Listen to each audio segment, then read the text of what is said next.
The cheapest weapon in Russia's arsenal, the one that terrorized cities for 2 years, just suffered its worst blow since the beginning of the war. During a single operation, Ukraine detonated a stockpile so massive that the explosions could be seen from miles away. And it all happened on the night of November 5th, 2025, when a surgical strike hit the heart of Russia's Shahed drone fleet at the Donetsk Airport.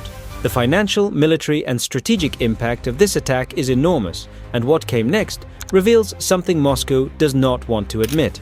To understand why the destruction of the Donetsk stockpile shook Moscow so deeply, you first need to understand the main character in this episode.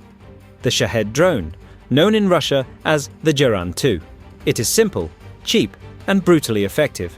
Originally Iranian, the Shahed is powered by a small piston engine with a propeller, responsible for the metallic sound that has become a symbol of terror in Ukrainian cities, a noise residents describe as a flying chainsaw. Unlike reconnaissance drones or reusable platforms, the Shahed does not come back. It is a suicide munition, a kamikaze drone designed to destroy itself along with the warhead it carries. You simply program the route, launch it, and wait for the impact. And it is precisely that simplicity that made it a central piece of Russia's strategy. Russia uses Shaheds because they are extremely cheap compared to a cruise missile. While a caliber can cost millions, a Shahed ranges from $35,000 to $70,000, depending on the modifications. That price enables mass attacks, entire swarms of drones following different routes to saturate Ukrainian air defenses. Even if most are shot down, that is fine. The cost is low, and every missile used to bring them down costs far more than the drone being destroyed. And all it takes is one single Shahed slipping through the defenses to inflict serious damage on substations, fuel depots, power centers, and critical infrastructure. It is a war of attrition, a war of economics, a war of volume, exactly the kind of battlefield where the Shahed excels. But the problem becomes even worse when you consider where these drones are launched from. Russia does not operate only from its own territory. It uses vast areas of occupied Ukraine as forward platforms. Donetsk and Crimea have become ideal corridors for these launches, reducing flight time, minimizing wear, and, most importantly, drastically shortening the reaction window for Ukrainian defenses. The shorter the distance, the lower the chance of interception, and the greater the impact. That is why the attack on the night of November 5th was so devastating for Moscow. It was not just about destroying a depot. That stockpile was a strategic multiplier, a forward launch point that enabled constant attacks against major Ukrainian cities. When Ukraine blew up that site, it did not just eliminate hundreds of drones. It disabled one of Russia's most accessible, most frequently used, and most feared tools. After understanding why the Shaheds became such a problematic weapon, the weight of the operation Ukraine carried out against the Donetsk base becomes even clearer. And that operation, internally referred to by the military as a kind of supernova, was not born out of improvisation. It began long before the night of the explosion. The first key name in this story is Robert Madyar Brovdi, commander of Ukraine's Unmanned Systems Forces. He is not just a drone operator, he is the man responsible for coordinating some of the country's most precise intelligence operations. He was the one who confirmed the strike and revealed the most important element of the entire operation: time.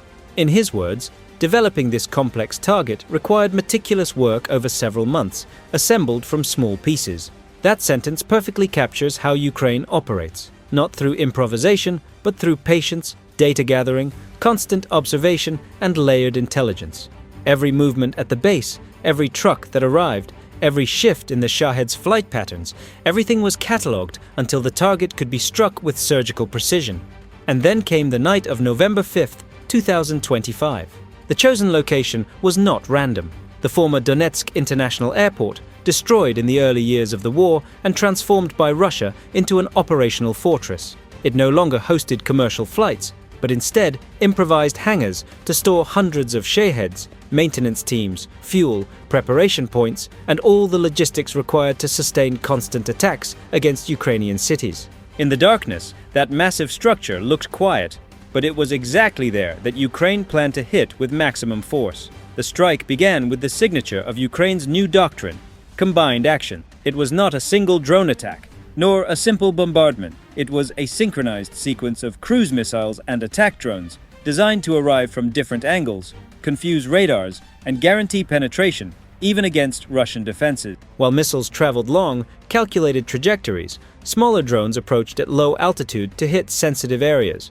The goal was not just to cause damage, it was to dismantle an entire logistical hub, destroy the base from within, and eliminate Russia's ability to launch drone swarms for several weeks. And when the impact came, there was no doubt about what had been hit. The explosion lit up the horizon like a sudden flash, similar to a massive industrial detonation. But the most revealing detail came after the first fireball. Videos recorded from miles away show a sequence of secondary detonations, each one larger than the last, as if the entire base were collapsing on itself. This kind of reaction only happens when munitions, fuel, or warheads stored nearby ignite. The more intense the chain of explosions, the greater the certainty that the strike hit a critical point. And that is exactly what the spy dossier report confirmed hours later. Ammunition depots, fuel tanks, maintenance areas, and UAV preparation points were destroyed. In other words, Ukraine did not strike just a storage site. It dismantled the heart of one of Russia's main drone operational centers inside occupied territory. A blow Moscow did not expect, could not stop, and worst of all, could not hide. The true scale of the strike on the Donetsk Airport only became clear when the first damage assessments began to emerge. What initially looked like a single massive explosion turned out to be one of Russia's greatest logistical losses since the start of the war. According to estimates presented in the very report analyzing the attack, up to 1,000 Shahed drones and 1,500 warheads may have been destroyed in the operation.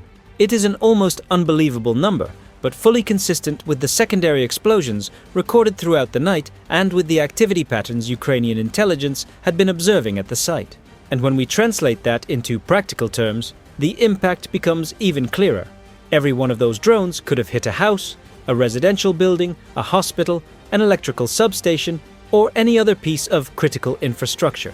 Every Shahed destroyed before takeoff is not just a statistic. It is an attack that never happened, a life that was never put at risk, and a blackout that never materialized. But the losses were not only military, they were also financial, and on a massive scale.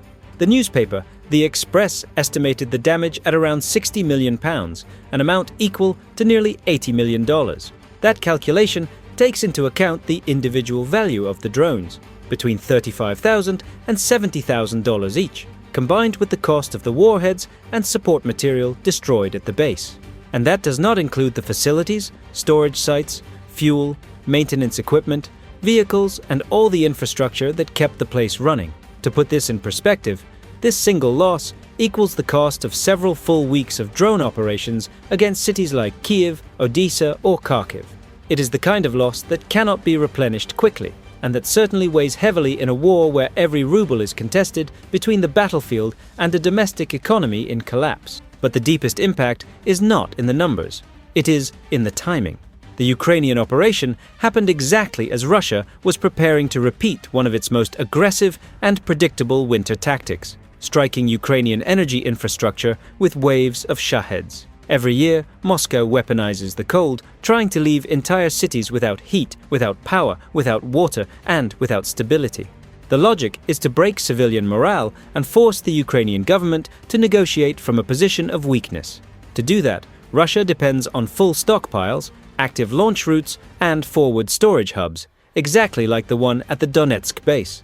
By destroying that arsenal before the start of the campaign, Ukraine did more than prevent isolated attacks. It dismantled part of Russia's seasonal strategy, removing from Moscow's hands a significant portion of the tools it planned to use to pressure Ukraine's energy grid. It was a preemptive strike that forces Russia to restock, redistribute equipment, adapt launch routes, and revise timetables. In other words, a strike that not only destroys the present, but delays the future that had been planned. And that delay, in a conflict where every week shifts the balance on the battlefield, may have consequences far greater than Moscow is willing to admit publicly. The destruction of the Donetsk base was not an outlier. It was another chapter in a much larger campaign that Ukraine has been conducting quietly throughout 2024 and 2025. This strike fits into a strategy that has become increasingly clear in recent months, hitting Russia where it least expects, deep behind the front lines in locations once considered untouchable. The attack on the Volgograd refinery, for example, cited in the same report, is one of the clearest proofs of that. The explosion at that petrochemical complex not only halted local production, but exposed the vulnerability of a facility located hundreds of miles from Ukraine. And it was not the only one. Refineries, fuel depots, air bases, rail lines, and logistical hubs have been repeatedly targeted. It is all part of a pattern, degrading Russia's war economy, choking its ability to sustain prolonged operations, and forcing Moscow to divert resources that should be on the front line. This shift in posture would not be possible without a rapid technological evolution inside Ukraine itself. Beyond intercepting drones, Kyiv now produces its own long-range platforms, such as the FP2, designed for tasks that once required expensive missiles or international support. These systems allow strikes at increasingly long distances, with growing precision and far lower costs. Ukraine is proving that even under constant pressure, it can innovate and develop tools capable of shifting the strategic balance. The strike in Donetsk, combined with this new generation of Ukrainian drones, shows that the country is no longer just a defender reacting to Russian attacks. It is taking the initiative in the realm of unmanned aerial warfare. And when we put all of this together, what happened in Donetsk gains an even broader meaning. The elimination of up to 1,000 Shaheds and 1,500 warheads does not represent just a massive volume of losses for Russia. It represents the temporary neutralization of one of Moscow's primary terror weapons used against civilians. It represents weeks of frustrated attacks, millions of dollars burned in a single event, and, most importantly, the direct disruption of Russia's winter strategy. The truth is that Ukraine is sending a clear message. No depot is safe, not even in occupied territories that Russia considers guaranteed domain. The war is no longer fought only in the trenches. It has become a contest of precision, reach, and intelligence. Russian logistics, once seen as deep and protected, is now an exposed target. And each new strike shows that Kyiv not only understands this new reality, it is becoming exceptionally effective at exploiting it. And if you thought this strike was impressive, wait until you see what Ukraine recently found on the battlefield. An episode that reveals just how far Russia is willing to go to keep its lines alive. And the result is, at the very least, unbelievable. Click on the video that is appearing on your screen right now and find out why Russia is bringing zombie tanks to the battlefield. And do not forget to subscribe to the Military Ground. See you there.